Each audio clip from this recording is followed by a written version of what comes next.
Okay. Okay. And that's Paul's running a bit late. Paul. Georgie. Yeah. Georgie. Yeah. So he's speaking after you. In which case, I can make sure I can talk for like I've got so many slides. I don't know how to set up I've got internet on this, but It's an I thing. Was it a? this is a Windows trigger. Well, I have no idea on a Windows thing. Ooh, ooh. Although apparently they're actually quite good.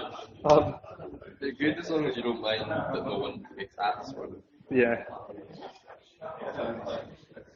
Let's actually run through my slides and check that they work.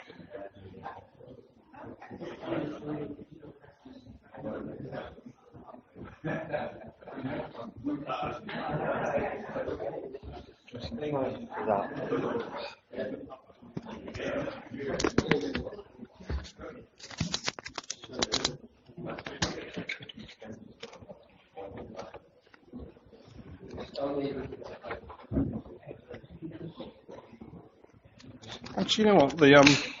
Just leaning the phone up against something system actually seems to get quite a good. Masking tape again?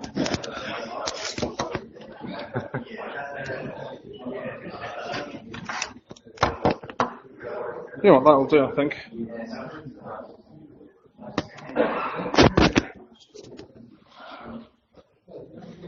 I'll do. Do you tape it? No, I think leave it. Leave it. Yeah. It's possible to lift. Okay, the tape's all this. Yeah, brilliant. I'm sure at some point it's called Ubering.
I think how's it going with the setup? Are we? I'm basically ready to go. Well, yeah, I've got streamings going up. It'll be the same link as yesterday, I think. Okay, So shall I just cool. tweet that out? Yeah. And then yeah, and then you'll pop up. Stop presenting. Okay, I'm just gonna. give me 2 seconds. We'll go.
Okay.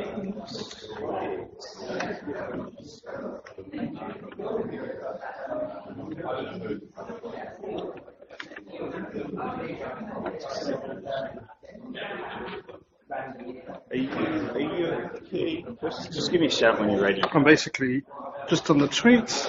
I'll just maybe start off.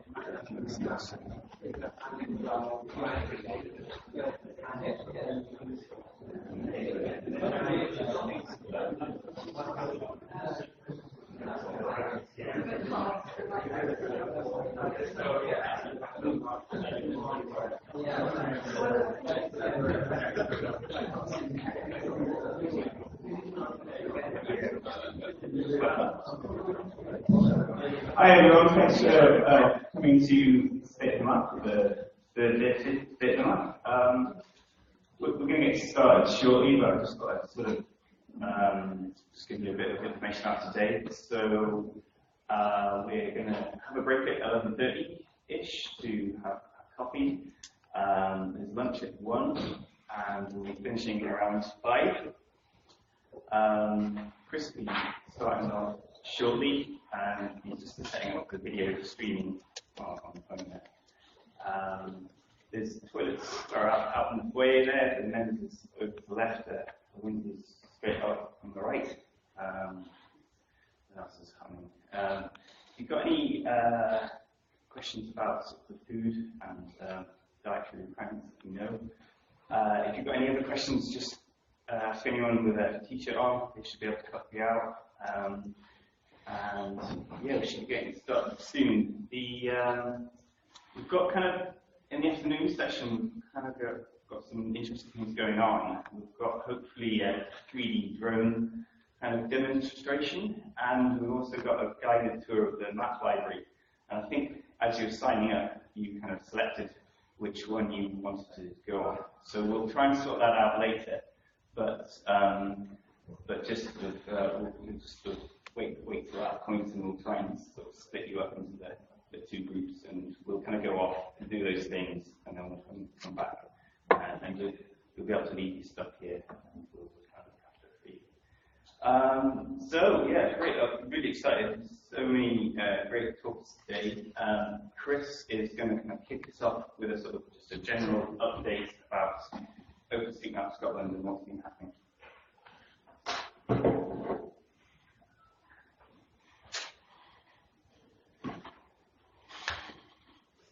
This works. So, yeah, next one, Chris.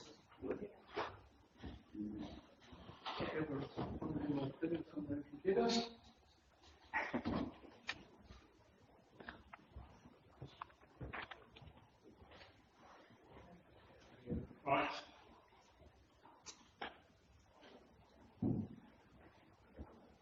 Thanks for coming, everybody. Like loads of people here. It's quite exciting to see everybody. It's kind of day 2. Day 1 was yesterday. We had a lot of kind of humanitarian places elsewhere in the world that OpenStreetMap's been used. The focus was very much on things that we're doing for other places and how the data can be used, but we're really here to talk about ourselves as well, how we're doing in Scotland, what's happening. I'm trying to remember the first year we did the State of the Map Scotland conference. I'm trying to remember if it was 2011 or 2010. But we've been doing this for a while, and I've kind of been using the same kind of set of slides and just updating them year on year. So if you've been here before, apologies, you've probably seen some of these. I was also doing them quite late last night, so there's a few that I've maybe not fully checked properly, so please don't run out the errors or the really bad mistakes in them. We'll do, that's alright. First thing I'm going to do is just look at some maps. We've got some great maps of Scotland, different renderings and stuff. So we'll just have a look at some of the things that have been going on. This is actually, I think this one last year, but it's largely the same. It's one of the really nice stadium renderings where they do kind of a black and white rendering. That's in Glasgow. And there was quite a lot.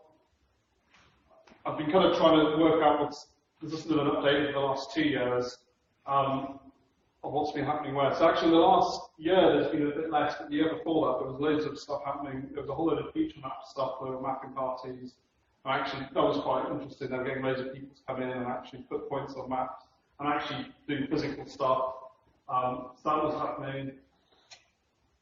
There were also, and then there were a whole load of action maps and using OpenStreetMap as a base layer. So that was road traffic accidents. So these are all just using OpenStreetMap base layers. And actually, there's some really nice, interesting rendering. So those. Do you know if we can turn these lights to the front of? It's probably not worth trying to do. We did a whole load of 3D map stuff. It's Bob here, yeah. Bob I think, spent ages working on actually doing a 3D. So this is a 3D map. I'm going to try and do the actual. So that's actually a picture of it, but actually it's quite interesting just to click on the thing. And actually, this is coming a long way off the web server, and you can actually swim around on it. But it's pretty hard to actually do the layers and getting all the actual tagging for the 3D buildings. But it's quite interesting. OpenStreetMap can do that, and we have done that. And then obviously the next layer on top of that is we did some 3D printout. So again, from the same kind of Glasgow data set, was Duncan, you did the 3D printout. And it looks really amazing. It's kind of actually a real map that you can hold and feel. And this is all coming from OpenStreetMap data, so that stuff's all really exciting and interesting. There's a lot of games. So we mapped a whole load of the buildings, the venues. And this was taken just afterwards, so this area here kind of turned back into disuse.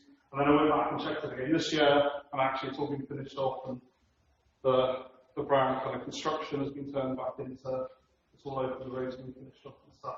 I was trying to work out this bridge here, does that actually just end there, or should there be something attached to it? One of those curious things, is that actually what it is on the ground, or do we need to go back? I don't know. There was a note on the previous one there, and that's been resolved this year as well. So that's kind of good to see that things are progressing and people are updating things like that as they happen. So that was the main thing. You've got the benefit at the top there.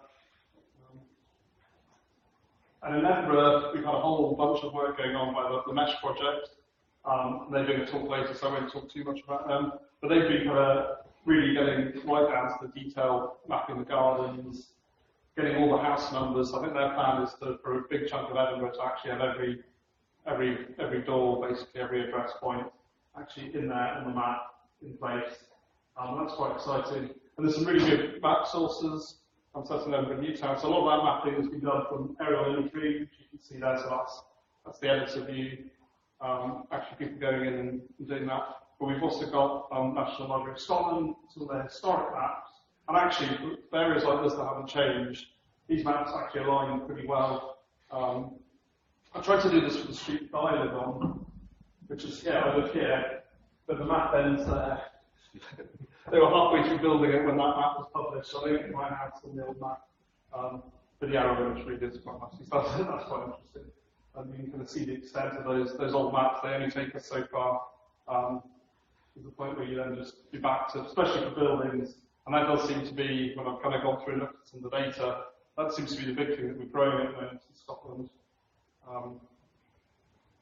Again, year before last, we had a mapping party in Livingston over here. I just wanted to kind of touch a little bit on mapping parties. Actually, a lot of the mapping parties this year, we've been doing the missing map stuff. Actually, there's student groups which are brilliant to set that up, and again, this is where I love the way OpenStreetMap works.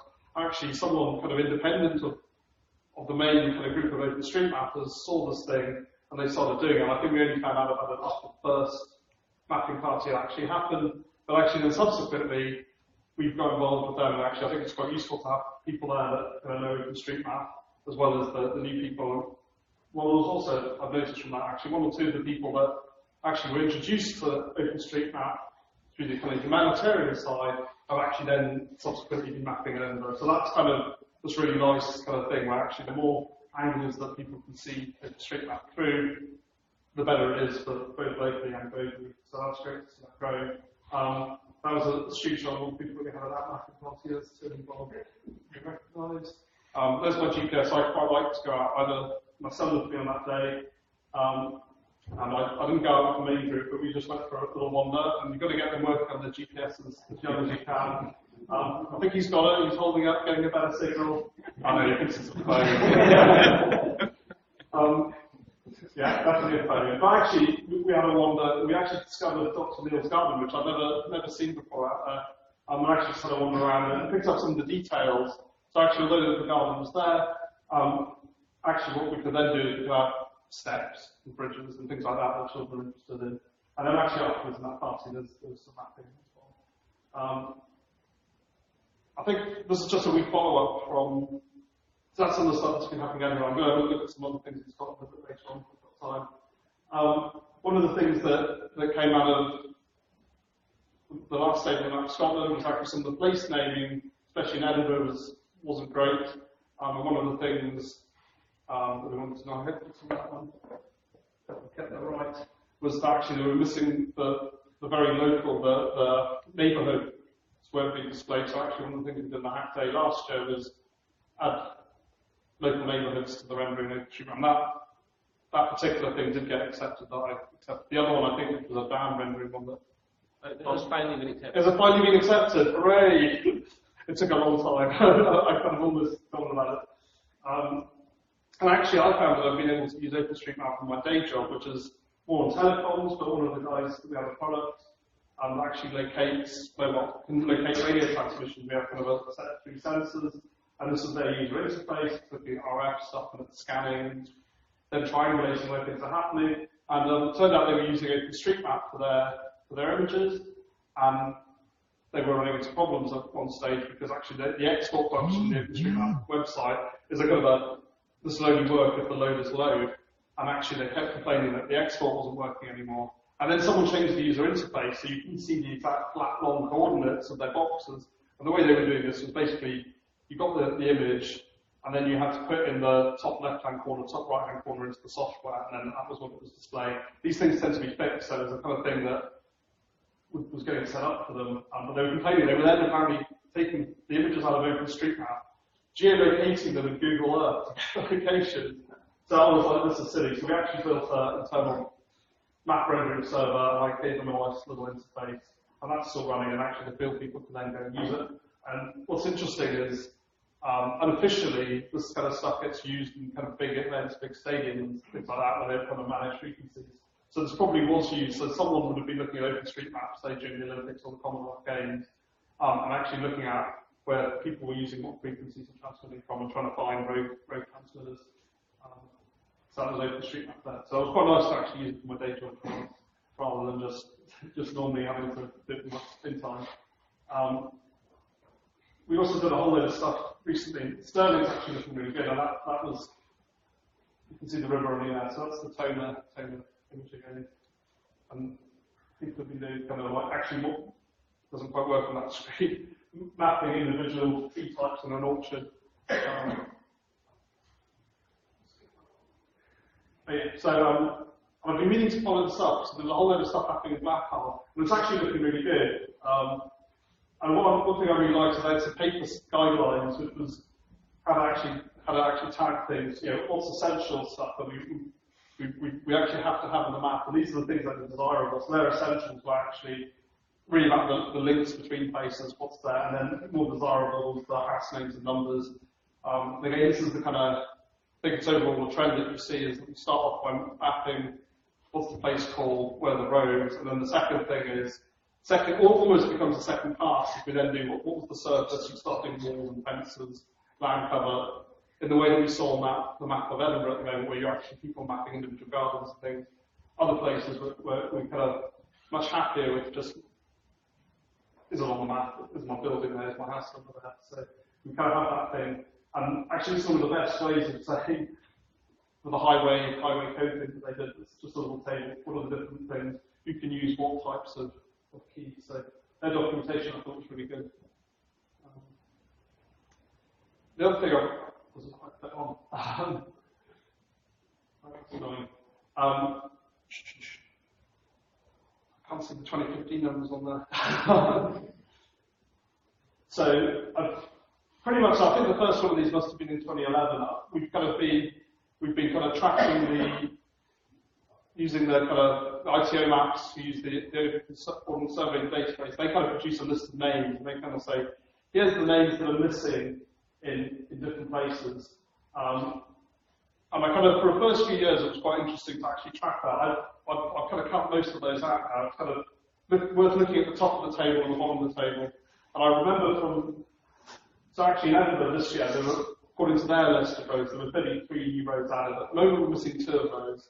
So there's a bit of work to do. I'll go and show you what that looks like in a second. Glasgow's lost a road last year, so they're down a road in their road count, and they're missing about 68. What that means in percentage terms is Edinburgh is now 98.2%.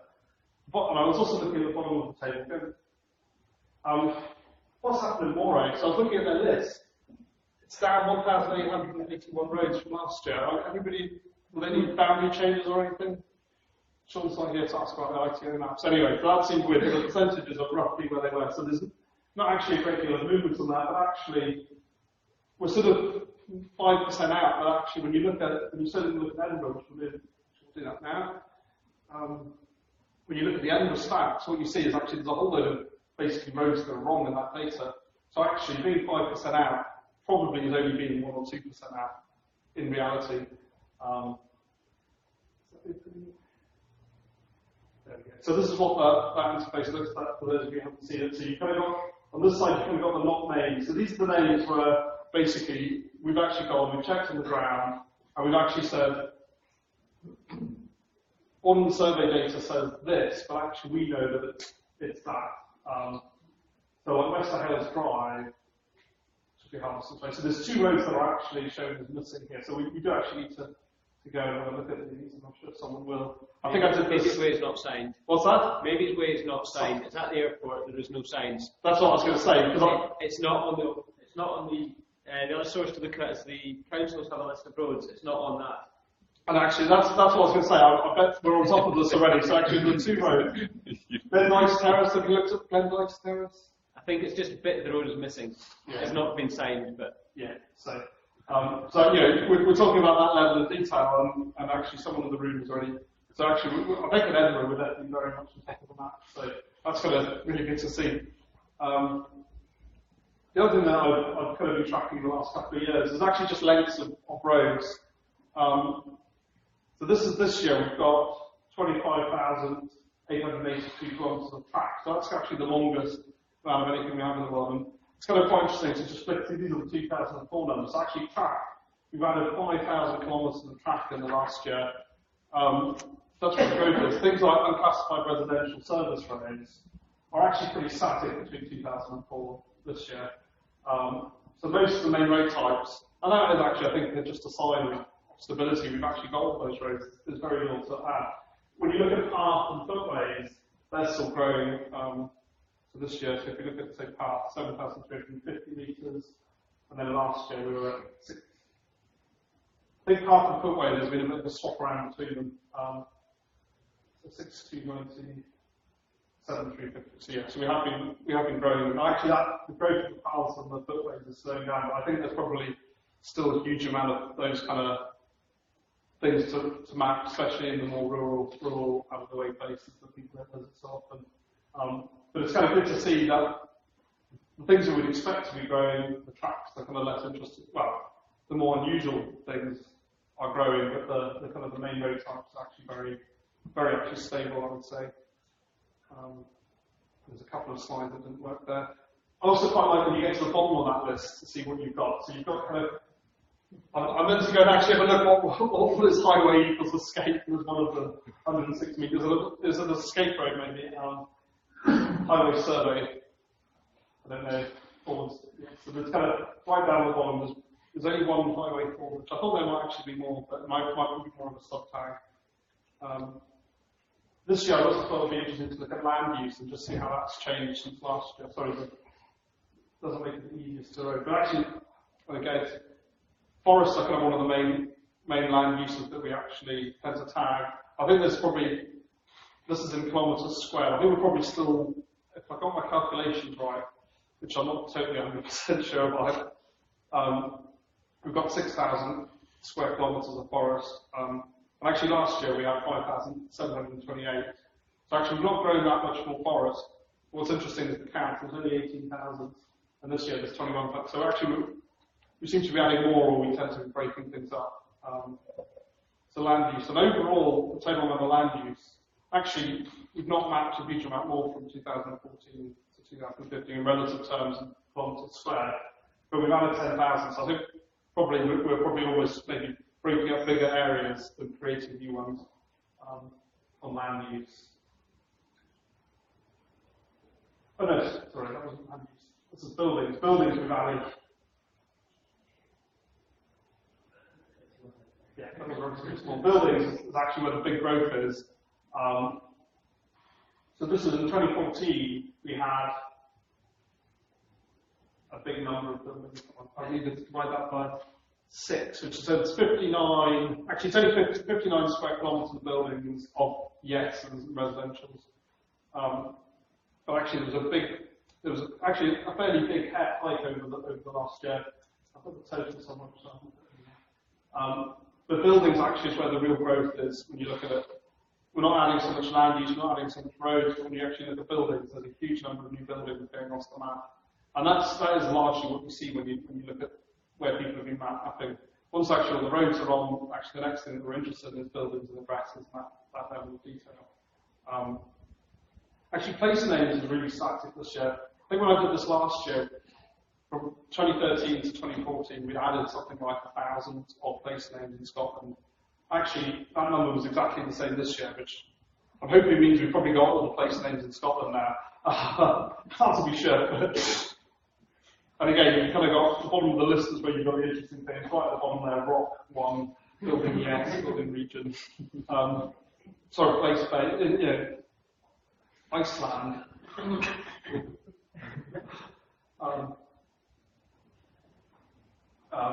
And again, you still have a more interesting problematic area. So that's kind of the places where, how do you name terraces? So that's kind of, there's this massive growth. We still do have some interesting things going on in terms of vandalism. It doesn't quite fit in that slide in the top left-hand corner here. You may notice that I saw an edit just actually last week, and actually one of these buildings has kind of gone round. And when I look at the change stat, someone had actually taken the square building, they made it round, and they called that the name of their business. And when you look at the tags that have changed, local van man Edinburgh, it actually looked really nice on the map. There was a nice round building, and it had local van man Edinburgh. Needless to say, I reverted that one pretty quickly. But actually, what was interesting is, I sent him a nice message. I don't imagine he's ever going to do another thing on OpenStreetMap. But actually, he'd actually given us some useful information. He'd actually added his postcode. I think we already had the house number in there somewhere. He'd added the building levels, and he'd added his business details. But actually, what was interesting there is actually we did get some useful information for the postcode. No idea what he was thinking. So actually, sign up for account, edit it, create the circle. It's a relatively sophisticated bit of editing, for a first edit. And it was actually quite neat. So,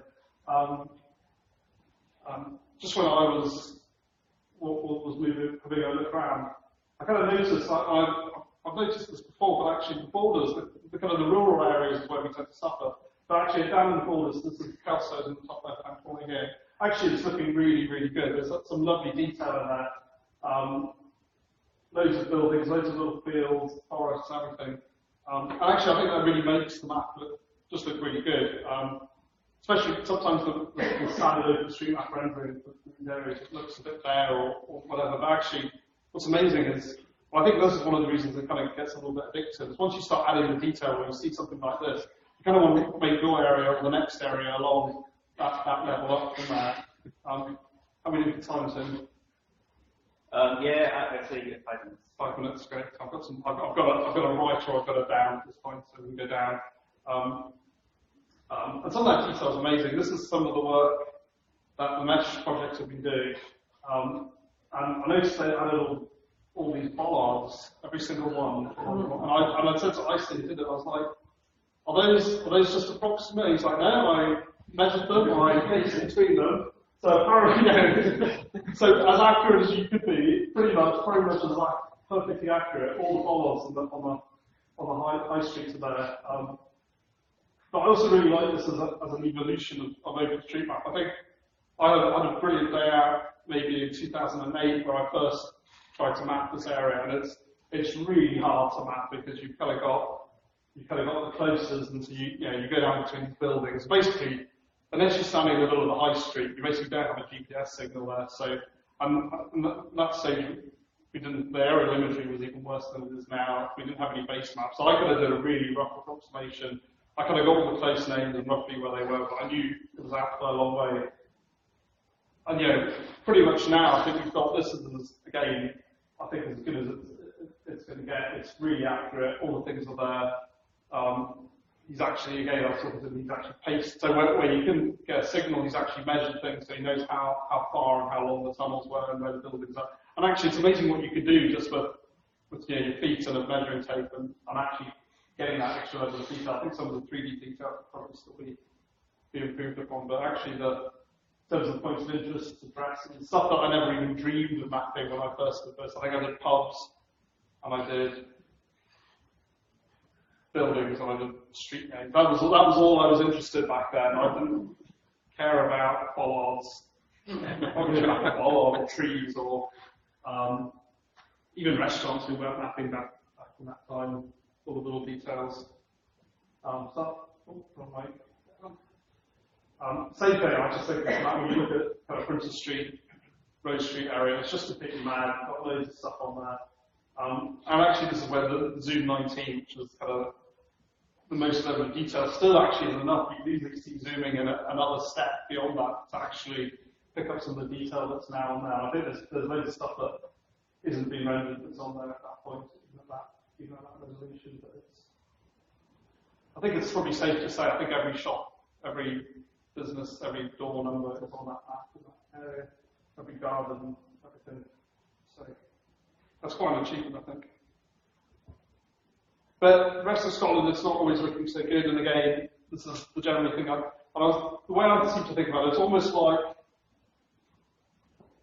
places almost lag behind. There's a lag. I think Birmingham were probably ahead of us in some of the really detailed mapping, and we may be a year or two behind them. And then you kind of rest of Scotland, almost as you go further north, it's sort of almost like, just in terms of the people that are involved and how much they've got to do, you're sort of almost going back a little bit in time. So Perth, again, all the streets are there, but you can see that the buildings, can't quite see, the building detail is missing from around this area. The streets are on there, they really are.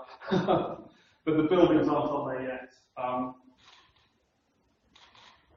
But actually, there's some nice detail around there, the forests, all the land use, the main roads. This is looking at Leaf. Notes. Again, it's cut off at the side there. I've noticed the general trend of people just adding a lot of notes to OpenStreetMap. And actually, I don't know, I'm quite intrigued to know where they're coming from. So one of the things that we see is, someone will just put points in there and they'll put the business name and then a link to the Facebook website. And actually, in some ways, you go to a bit of Google and you go, oh, yeah, that business is opening there today.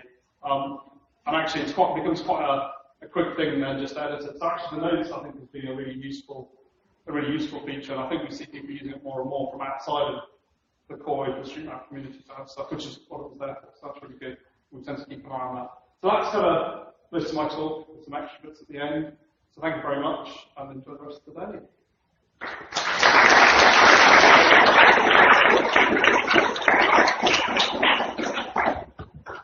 Thanks, Chris. That's great. We've come out another Tim coming up now from EGO to talk about making a 3D map of the UK from a 3D map.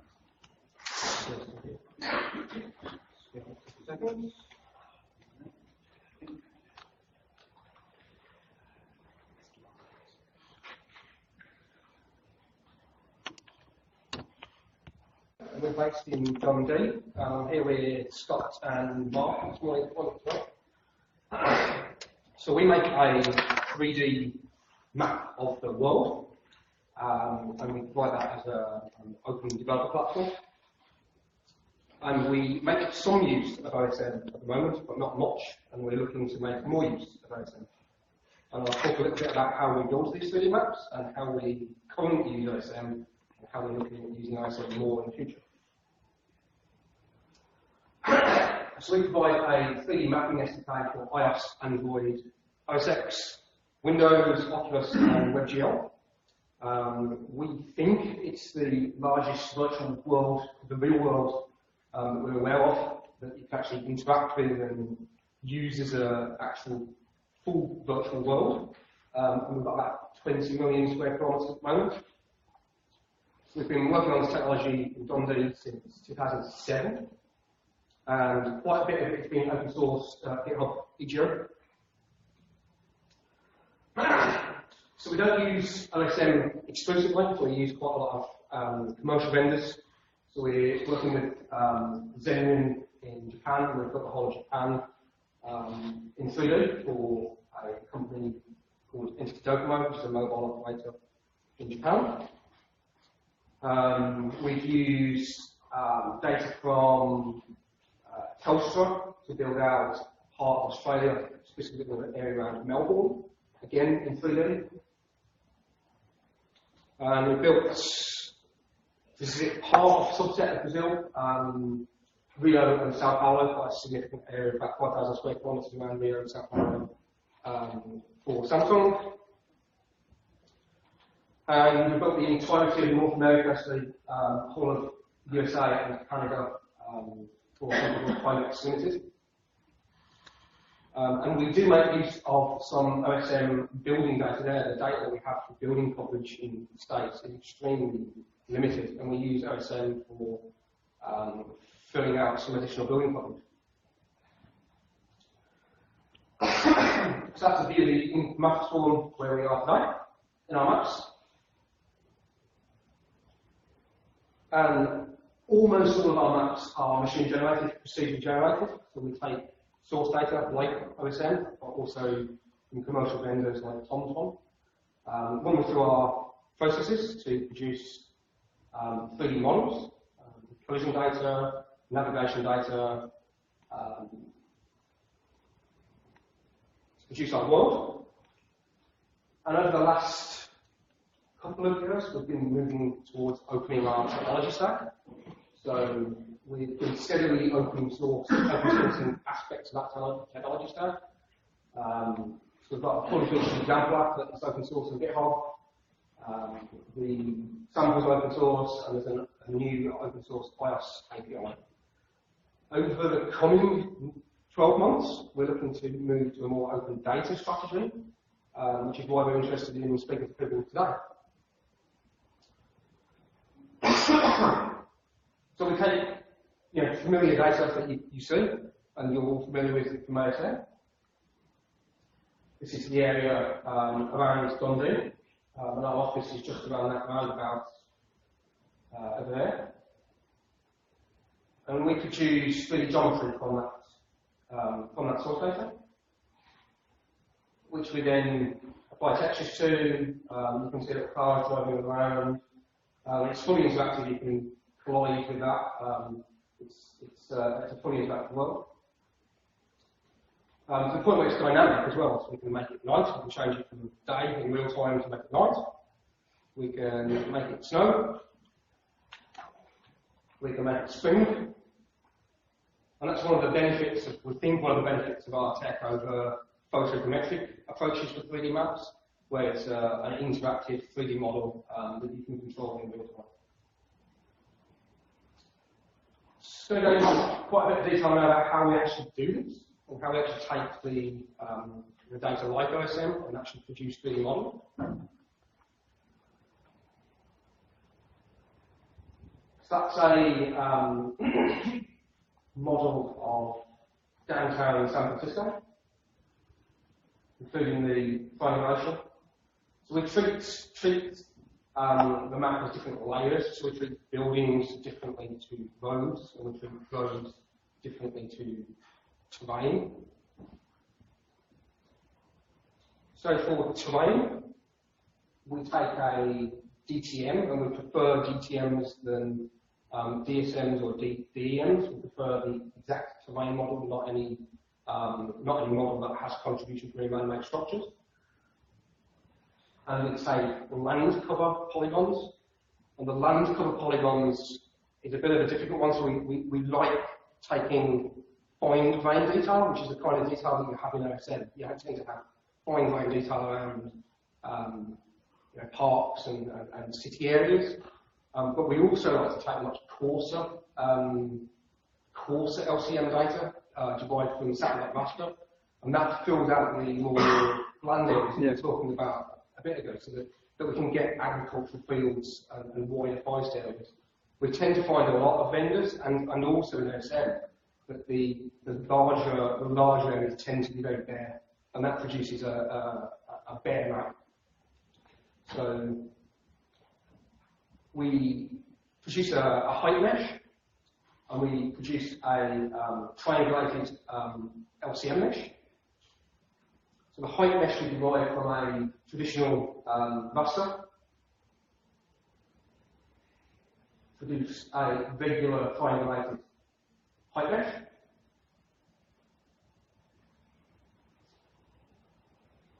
We take land cover polygons and land or water polygons to generate land, and produce triangulated land cover. And the combination of those two produces our terrain mesh.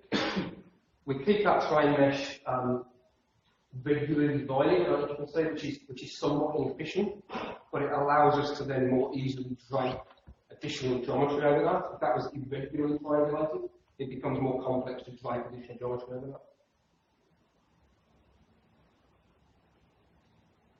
So for roads, and also rail lines and tram lines, they're effectively the same process. So we take a connected road draft. So we don't take road casing, we take a connected road draft. Again, like provided by OSM. We also need road heights, or prefer road heights.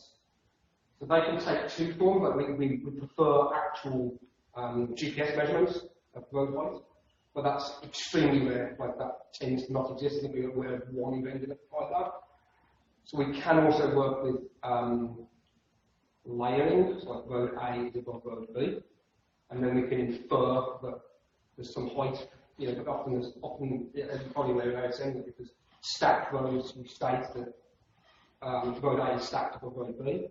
We can then infer and say road A is 5 metres above road B. And we run that through a process to generate a road mesh.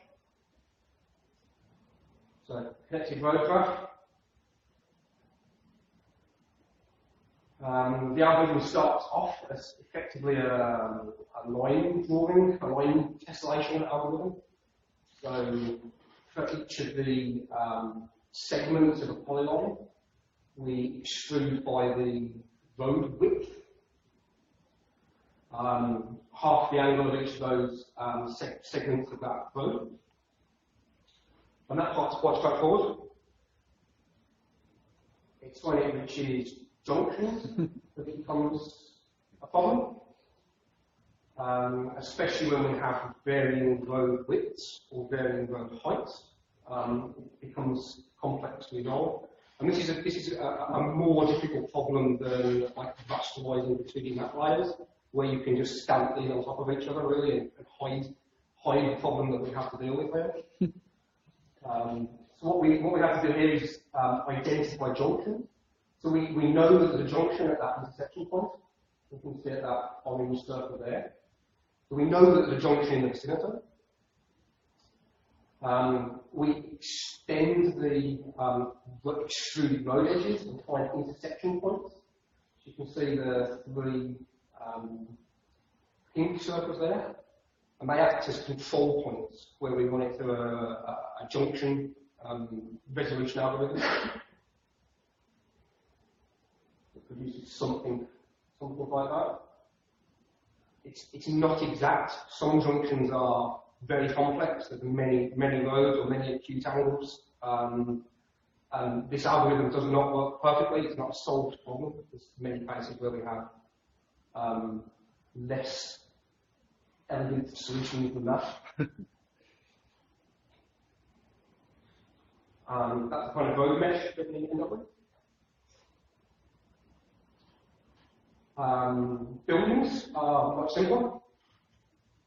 So we take building contours or building footprints, triangulate those, and add an offset. We'll talk about this a little bit more, but 3D, and you're probably aware of the 3D we were talking about before, that 3D building outlines tend to be grouped, and there's some grouping saying that this building is comprised of these other parts, and that becomes a little bit more complex. And then the building mesh is offset to sit on a triangle. Familiar building footprints. So for the height of these footprints, the height data is quite sparse. It's quite difficult to obtain exact heights for building contours.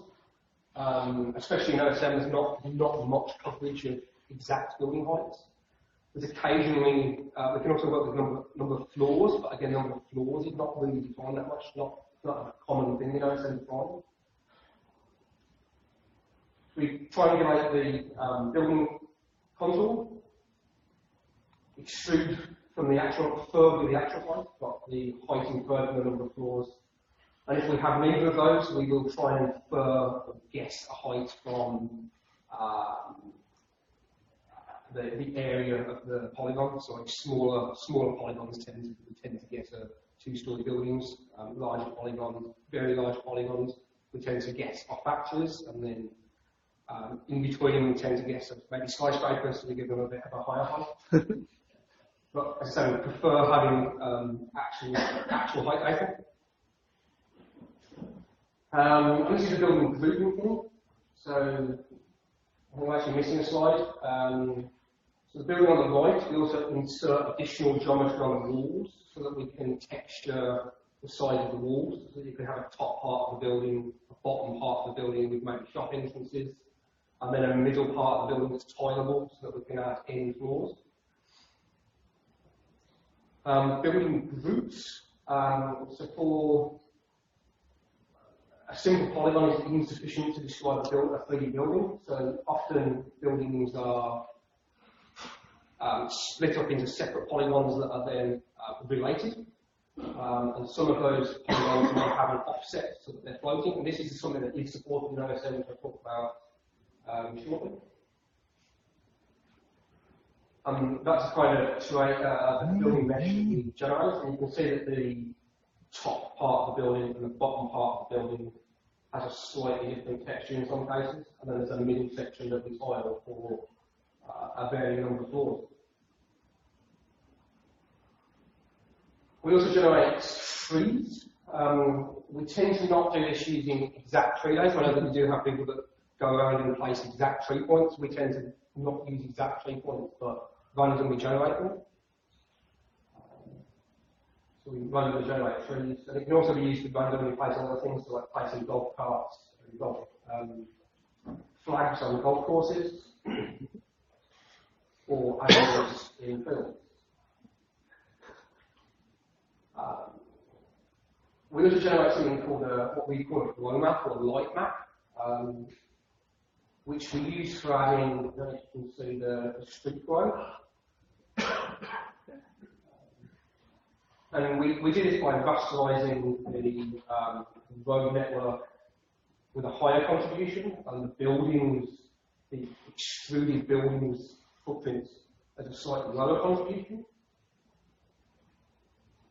We did that at a higher resolution to scale it down to reduce the aliasing artifacts. We apply some noise, deterministic noise, and then we apply a Gaussian blur to that, and that produces the street flow that you can see. So that's how we generate our maps.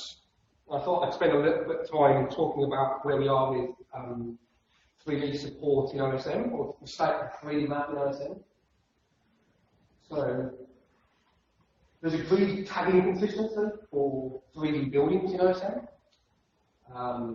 which is really positive. And there is tagging support for height, and there is tagging support for number of floors. And there is some coverage, but coverage is extremely sparse. Now, this is something that we do in our data all day. So I think we're quite interested in talking to some of you guys today about how we can help contribute more 3D data. So, again, 3D roads. Briefly spoke about this. There's an actual road height, above mean sea level road height for each road vertex in a road network is an extremely rare data set. We're only aware of one in Japan. Layering is much more common. OSM has agreed tagging support for both layering and exact elevation. Layering is quite common, especially at complex intersections, but exact elevation is, I think, pretty much non-existent. Again, how can we help? So, interesting slide next. Not that one, sorry, that's a layering. So this is a GPS trace. OSM collects GPS traces from various submissions. Mapbox are visualized. This is to get a junction down in Birmingham. Visualize the dump of the GPS traces that you guys collect. They're quite useful, I guess, for maybe automatically correcting lateral position of roads. But we also think that those raw GPS traces that are submitted to you guys probably contain elevation. The GPS receiver that you were showing earlier has a elevation. The bulk export of the GPS tracks does not include any of that elevation data. However, some of the GPX submissions to your collection of this is actually contains that elevation data. It's just stripped from the bulk export. So we think it would be quite interesting to experiment with extracting some of that elevation data to infer height of the road drive.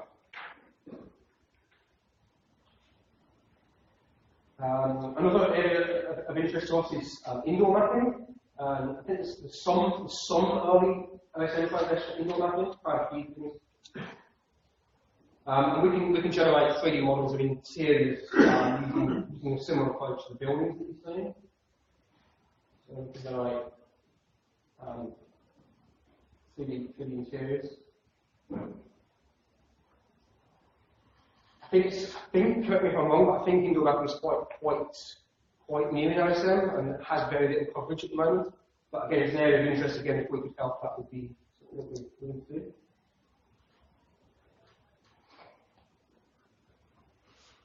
So I think our vision of where we're going with our stack is a free and open sphere, and this is what we're working on at the moment. It's a free and open sphere of our technology stack using OSM exclusively. I think we're getting close to that as OSM's coverage and data quality improves. And we are considering making OSM derived open data set. In the open science format, Collide, which is a 3D model format. It'd be interesting to speak to anybody today if that would be of interest to anybody. We currently have open source IS API, which is a drop-in replacement for map kit, available as a CocoaPod or at github.com Itch.io. We have an open source example app, which you can have a look at again at GitHub Itch.io. And there's an app that you can download and install to have a play with our existing maps that use OSN coverage, instead of building coverage in the States. And I think that's everything from us today. Thank you very much.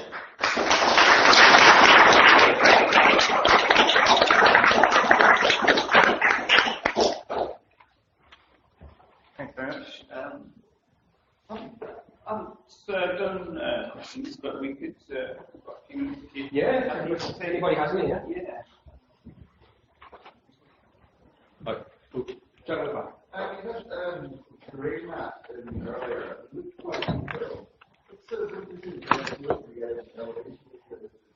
So we tend to use public domain elevation data sets down to 30 metre resolution. We can get away with about 30 metre resolution. And we use NASA's SotM or ASTA 30 metre resolution. And we tend to just use public domain data sets for that. It's also a NASA product, it's ASTA. So there's an arc-second data set recently produced from NASA called SRTM 30, and there's the ASTA data set, which is also 30 metre resolution. But those are both DEM, so they contain man-made structures, which causes a bit of noise for us. So occasionally, if we need more accurate data, we will use commercial vendors. So we use Ordnance Survey had a product, a 10 metre resolution product that we use for more critical areas. They are, yes. So our preference is to use the public domain. Yeah, an observation I'd be interested if other people agree or disagree, and it would be that the way when you're asking how can we help to get stuff mapped and recorded, Yeah. Definitely my very strong observation is that you need to make it visible to people, and that people map what they can see. The stuff which, generally speaking, because you're talking to quite a specialist audience here, but the people that actually record things are all the folk out there, and the folk out there, when they see something's wrong, that's how I started, that's not right, how do I change that? So until you can make it really visible and very obvious, very easy for people to see and access, things aren't mapped very well. Once it becomes obvious and once people start telling their friends, look at this, hey, your house is wrong, that's when I think, so it's a community thing, not a kind of experts thing. Do other people agree with me on that one? Yeah. Okay, thank you. Any other? Instead about the GPS traces like in OSN, I take you're going to find out if that I'm supposed to reach. Yes, I think one of the questions that I have for, I suppose, a non-community question but for the experts is who's best at OSN to contact regarding that GPS trace? I've just asked the question on the IRC channel. Yeah, because I believe that data set has elevation data that they're filtering now. Sorry, I just add to that as well. I have a second observation, and again, which same thing I'd be interested in other people's opinions. When I'm at, I don't contribute those GPS traces quite often because it's simpler not to think what data am I giving away to the world in terms of where I live, and so I map using my own local GPS data. Whereas I think in the past it was more common for people to export it actually onto the OSM interface. So am I unusual in that, or other people the same too?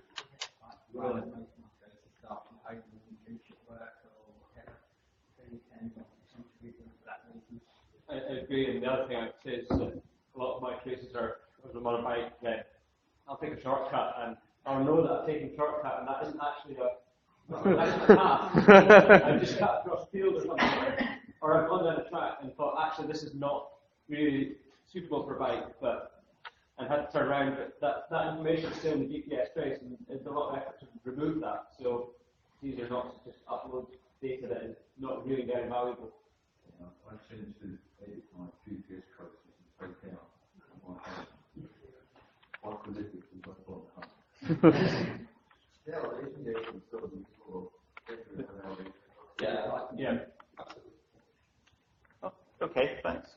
That's great. Actually, I had one question for Chris.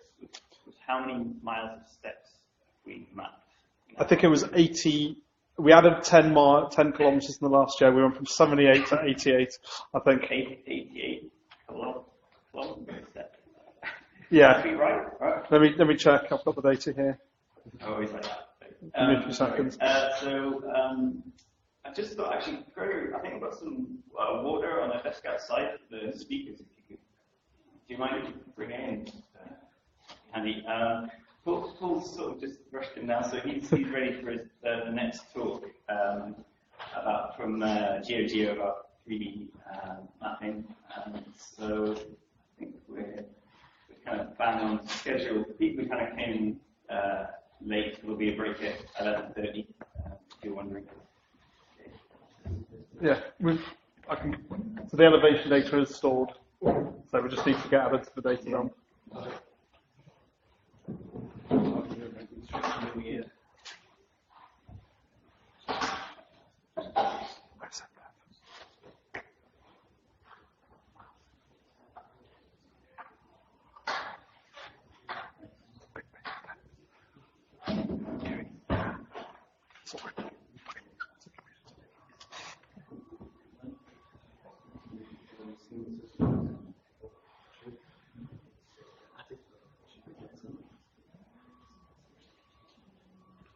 It should just straight to that. Yeah, it just came up on ours.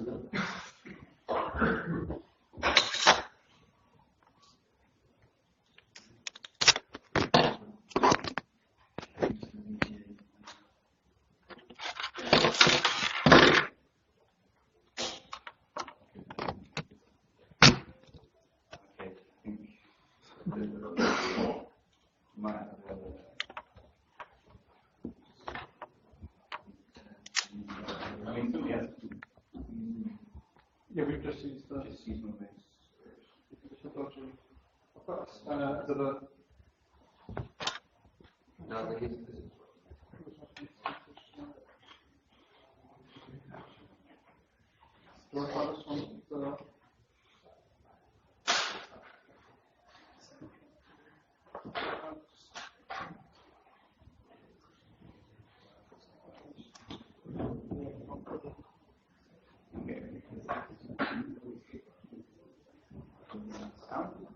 There we go. Great. Thank you.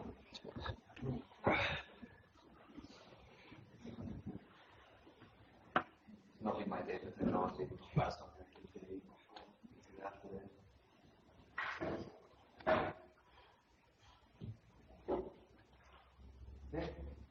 Hi folks, for those of you who don't know me, my name is Paul, I'm a geographer and I have a background in international development and geographic information science.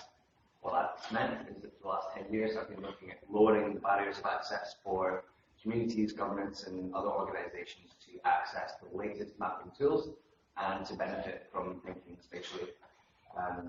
So just to give you a quick sort of intro to what that means, we started with the capacity building, teaching communities how to use open source, starting in East Africa, piloting there before taking here in Scotland. And this is an example from the Carsick area where the hub is usually the first thing mapped.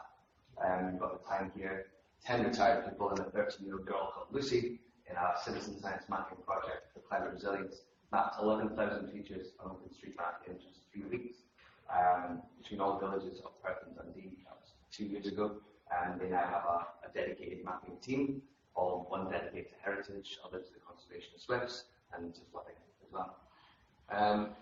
As well as helping people learn new tools, we also build open source platforms as well.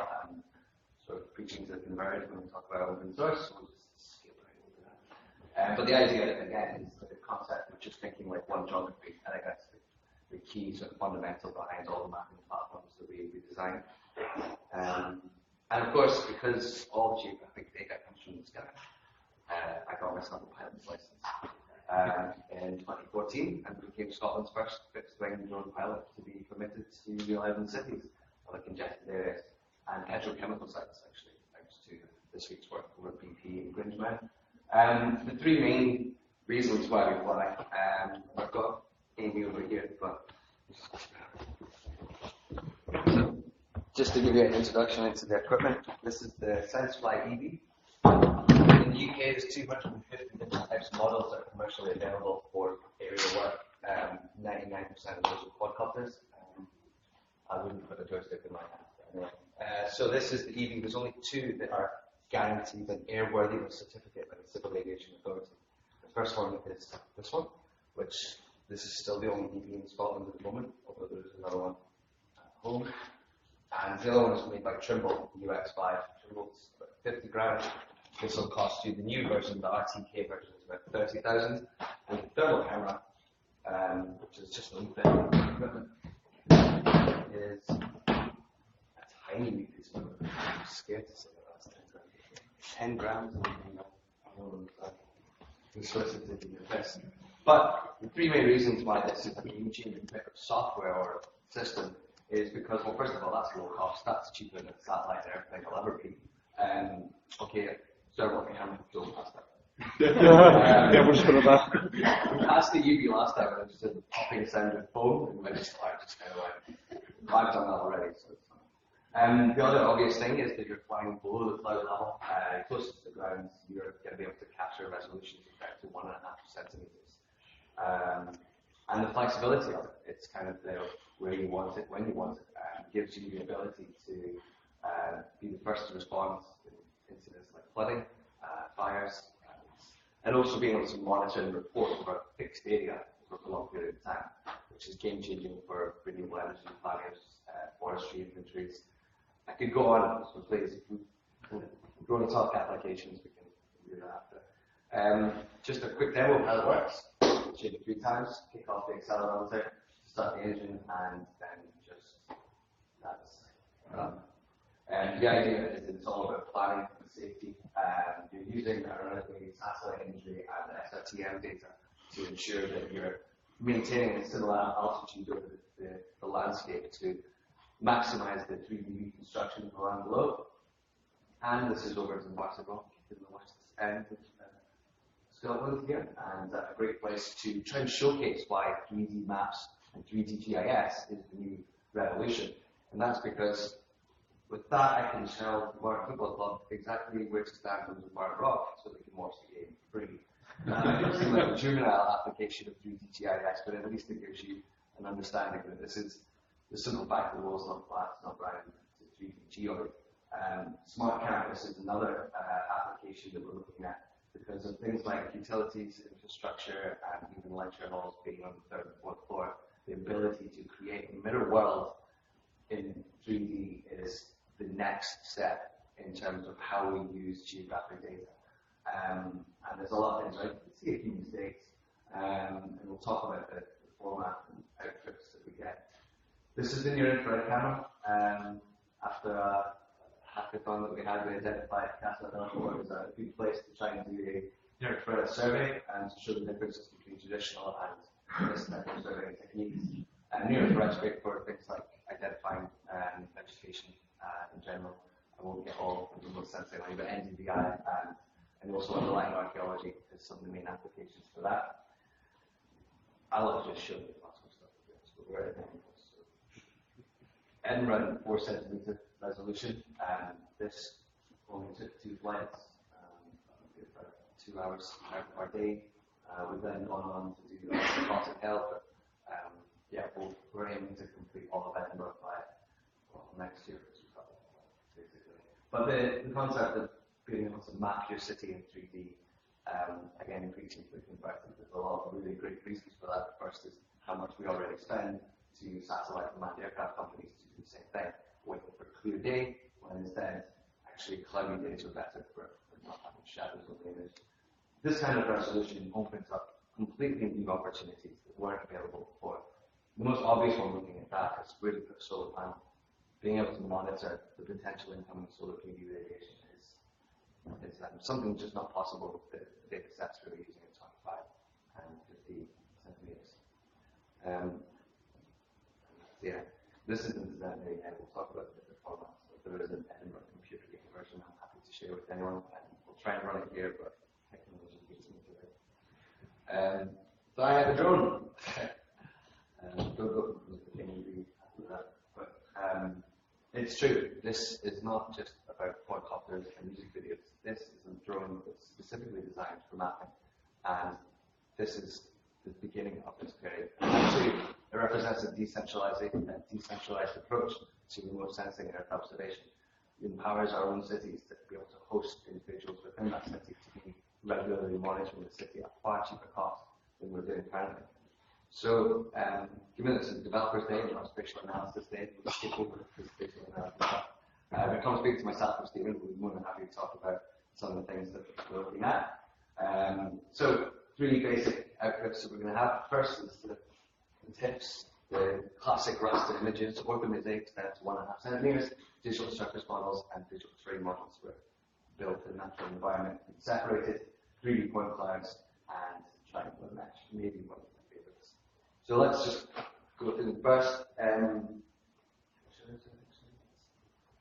Yeah, that image actually is the day after Glasgow School of Art had its fire. And this map here is actually made by Mapbox and institute in I think it's Long Island University, looking at energy use within the city. We have a heat map that's done brilliantly by the team in Thinkware. But the point about this one is it was done at a very building level. But the concept here is that tile map services are a brilliant format that we've been using. Anyone who's used Google Maps, its ability to create seamless tiles, it renders very quickly. The way we can get it from drone to phone is quite simple with this method, because here we can output Mapbox tiles straight off the bat, which means we can put it in Tile Mill, or if you want better, just build your own tile server. It's all open source. If you own a server and you know people with Mapbox, I'll show you exactly how to do it. And the idea is that you're quickly rendering these tiles onto the web. The reason that's a great thing for OpenStreetMap users is that once you've got it on tile map service, you can put it straight to the base map.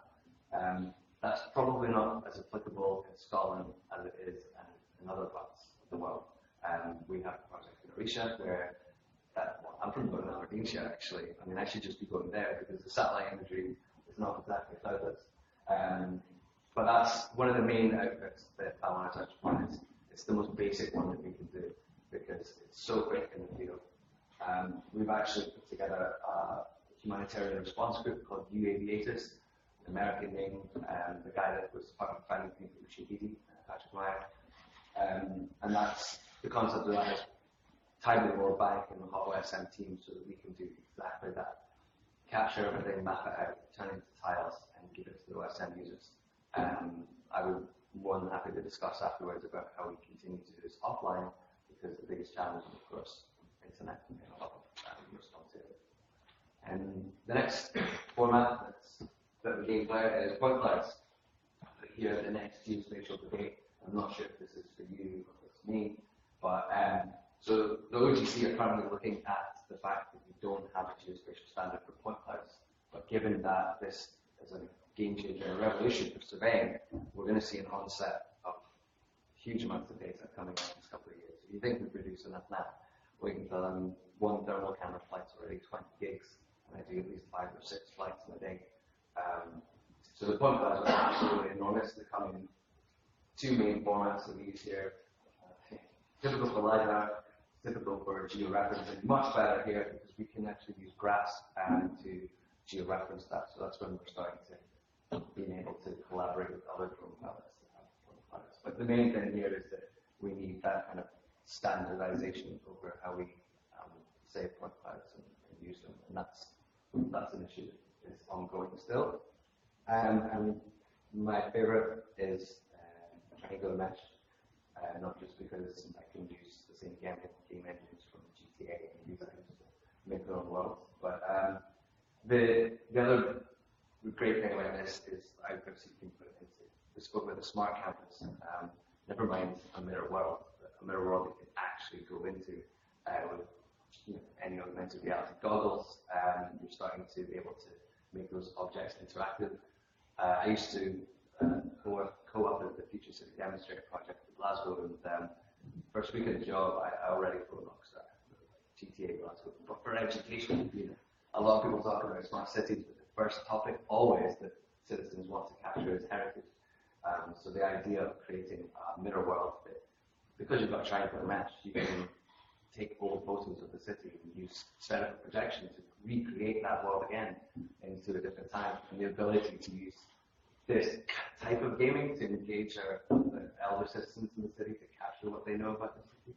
It's quite an exciting prospect for me. I continue to get excited about it.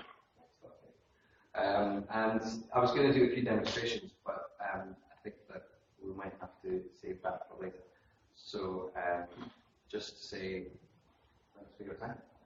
And the reason we do what we do is based on the first thought geography, which no one ever seems to know. We were there yesterday, we know what it is. Yeah. I've forgotten. You always know most about the things closest to you that are much more critical. And that's why we start with citizens. And that's why we try to do this, so that we can enable citizens to get involved and become part of the story. We'll talk about data quality. Thank you.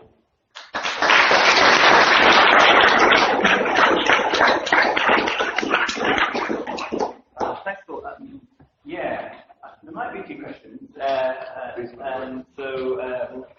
Before we get started, there's a slight lack of Wi-Fi today. If anyone does need Wi-Fi, let me know, and I can either get you a login. We've got a limited number of logins, or we'll set up a 3G, 4G hotspot. So yeah, somebody's got that up there like it. So we're going to have a break sort of now. So you can just come to me and I'll get something set up. But yeah, is there? During my mobile Wi-Fi. Yeah, so we'll get it sorted. Great. So questions for Paul? Is it horribly expensive, or is it? Actually, this got more expensive. I bought it in January 2014, and when I was phoning back, it was like, oh, it's more. The basic model here is about 14,000, 15,000 now, and the cameras are 1,500, which are ridiculous, actually, because really, I think it's the fact that the only reason these guys get away with it is because X4D, the Swiss software company, are in the same building as the engineers, so the whole system is completely linked. I mean, you see there, that's just a Canon camera for 100 quid, but they'll stick a cable inside it. They drilled a hole, stuck a cable, and put their own firmware on there. None of this is as valuable as the operations manual that I used to validate the safety and sort of. So did you have to? So you basically did you have to actually? Was that a no one complicated? asked to fly in cities and do work so often. And quadcopters don't, because the quadcopter's battery is what, this big, and it lasts 15 minutes. It uses this big and lasts an hour. Yeah. Because it's only 500 grams. It's not like 5 kilos. I'm presuming we had 5 and because it's gliding as well. That's, And of course, the other thing is that, I didn't mention it there, but it's this renaissance of photogrammetry, which is amazing. Removing objects and vehicles from the outputs is another reason I can't use it as a surveillance tool, except for the thermal camera, which has a But yeah, as I said, the price of the drone is nothing in comparison to the document that says this is what you do, this is why you're doing it, this is what makes you safe. Is the platform pre-programmed, or do you manually? Yeah, you pre-program it with software known as eMotion 2. I know there's at least one person in this room who knows what that is. There's another EV pilot in the room, but so it's eMotion 2 that you draw the surveying area, and then you decide things like the ground resolution, which determines the altitude as well, and then the overlap as well. So. And in position to start by GPS, you have to go to the 10 meter. 5-10 meters, or that's right.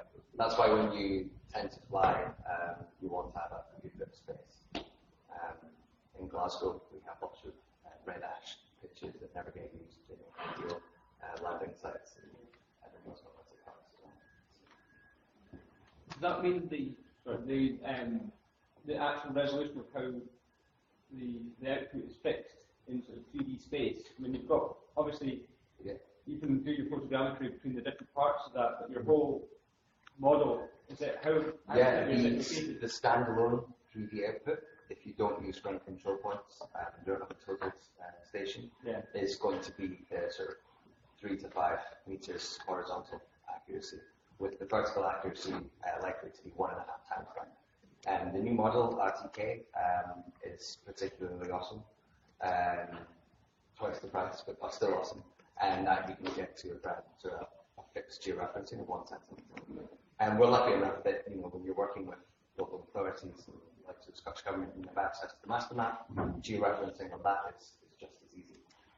And that's what we're doing with the Grange Map survey, which is, I think, about 35 flights stitched together over about 25 square kilometres using the master map to georeference the whole thing. Yes? I understand the safety is paramount when running a drone, which is why getting a license to operate one in the city is difficult. How difficult is that? And do you think that the process of getting that is going to be a barrier for further development of this industry? I'd like it to be a barrier. I mean, if there's anything, there's too many hobbyists in this field that are ruining it. I had Police Scotland on my case 2 days ago because I had to drop the D word, a drone, and of course that's instant, must be a hobbyist with a quadcopter that's coming in to do that, and the first protocol is Police Scotland. We also don't even have a reporting tool for professional drone pilots, and that's one thing that we're looking to work on, to communicate when we're going to do an operation, we're either going to do visual line of sight, or as we have up here, extended visual line of sight, 1.5 kilometers away. But we need to be able to tell not just the controlled airspace, which is easy, you just phone them up, but other drone pilots. So actually, if we really want this industry to grow, we need to be able to manage the amount of drone pilots and be able to communicate between us so that we're not crashing into each other. And that's inevitably going to happen, unfortunately. But, yeah. It's good if it's strict laws. Yeah. So, a specific question. Are you actually building your own 3D models? I really wish I had like a couple extra days. I've got my MacLab membership, and I really wanted to bring in the next generation of community mapping for me because, we use a lot of things with OpenStreetMap and we use a lot of digital hardware and stuff like that. I still love paper, but the idea of having a 3D printed community to bring and say, right, here's a bunch of pens, photos, marker pens, it would be amazing. And that definitely is going to happen. Probably just in time for Christmas for people. Can we have a layer of some of your imagery that we can do some mapping from? So, for example, from Edinburgh, can you get that up somewhere that we could, especially for things like the new buildings and stuff, that that's a really good idea. Would be lovely to have. And I think we have another project, Alba 3D, where we want to kind of revolutionize what open aerial imagery is all about. So if what is valuable to us is 1.5, 3 centimeter, 5 centimeter resolution, then we're looking into downgrading it to maybe 25, 50, and releasing that. And we'll start putting together a coverage map for that next year. Lovely. And the digital zone as well. More questions? So it's obviously great considering it has this very fine resolution. How useful is it if you can use the countryside on that? And I'm thinking of two things. One is getting terrain models for mountains that are very detailed and climates. I'm also thinking about areas in rural areas where you don't necessarily have access on the vertical.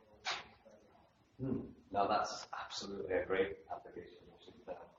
I'm looking at the Glen Sheet to do the first 3D piece now, because that's where I'm from. So I have those closest to me first. But yeah, no, that's exactly the kind of thing that we want to look into, because a lot of that is to do with safety as well. And also the ability to use drones to quickly capture imagery after someone's gone missing, for example, as well. Saves a lot. What's the maximum wind speed that you can cope with? What the Swiss say or what I've done? I've flown in winds of 32 miles an hour with gusts of up to 35. Sensible, I recommend it at about 28 miles an hour. Those are the kind of features that are just going to keep going up and up. As battery life from lithium polymer batteries improve, as the equipment improves itself, all of that's going to change. Yes? Actually, look at this. A lorry was just driven away with 3D waffles. Waffles. It might come back. At a 3D edible city. Just curious, it take a lot of this processing to stitch the images together? Humans are really laughing. we're based at the Edinburgh Centre for Carbon Innovation. I've known Andy for a long time, and I'm very much part of the low carbon sort of society. But I love just showing him the 5% energy use of that building. Over the weekend, including this weekend, when we do all the British stuff. It takes, we couldn't buy a freezer that was good enough, and I love the fact that Apple was basically ignored by a huge chunk of the GIS industry, so we had to go to overclockers and build our own two super beasts to handle it. 64 grand. It sings when it starts going. It's a lot. But actually, that's because we're doing massive data sets. I've got a floor surface and even this laptop. Today, a basic flight in the afternoon, small 20 minutes will be to process everything. But then, a couple of hours. Okay, that's everyone. We've got a break now, so I think there should be coffee around the corner there, and tea. And we'll come back in about a quarter of an hour. All right, yeah, 42 as well. Great, thanks.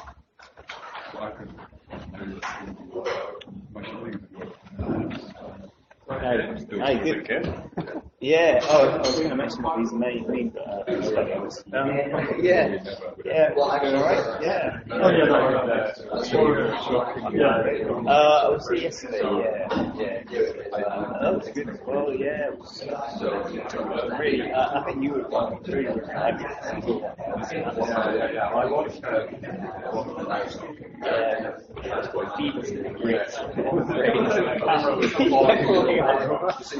Well, you can see it here. Oh, yeah.